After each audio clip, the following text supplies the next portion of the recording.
Hello, I'm Father Gordon Reigle. I wanted just to share a moment about December. I've always had a tremendous love of the Blessed Mother.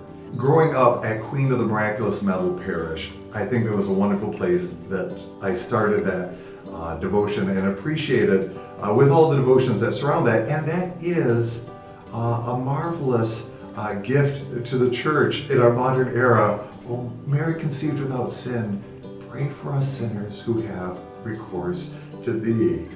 It precedes the dogma of the Immaculate Conception. It really inspires that movement in the Church in the 19th century. So it was a wonderful foundation of getting to know the saints, but also getting to know the Blessed Mother. And December is a wonderful month to celebrate Our Lady. Our patronal feast for the Diocese of Lansing is the Immaculate Conception. And our diocese, when it was founded in 1937, established the cathedral, and we call our cathedral St. Mary's, right? St. Mary Cathedral, but it's the Cathedral of the Immaculate Conception. That is the patronage of our diocese. It is also the patronage of the United States. The United States is dedicated, and you know it from the Basilica in Washington, D.C., right? 1846, the Basilica and the patronage of the Immaculate Conception. So the bishops, way back then, decided, no, this is the Immaculate Conception. And brilliant, because the dogma is named in 1854. And then Our Lady confirms it. And 4 years later, in the southwest of France, appearing to a young peasant girl of 15, Bernadette Soubirous, the Blessed Mother appears, and in dialect French, kind of a French Spanglish, because it's right on the border with Spain, not far from, says, "Que soyera Immaculate Conception?"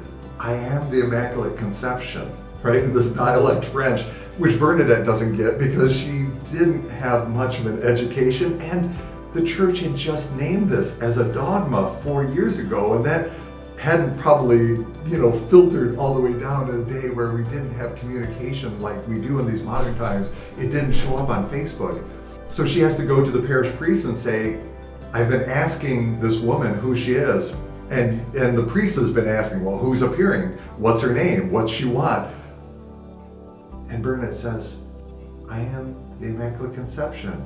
And the priest must have been floored by that, knowing that Bernadette in no way could have made that up. So this is for our age, just as, again, that is the Shrine of Lourdes I'm speaking about, right? This is Lourdes in southwest France.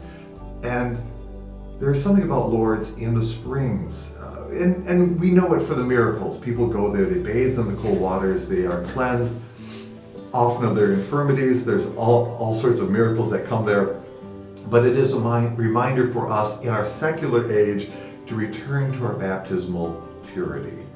And so December 8th, we get to celebrate the Immaculate Conception, the Blessed Mother conceived without sin. And it's a reminder for us to come back to our innocence in an age where we struggle with innocence, especially with purity. I mean, just think of all of the bad fruit that follows the sexual revolution and how it has attacked innocence and marriages, our even capacity for relationships, and then even life itself in an age where we have treated life as disposable.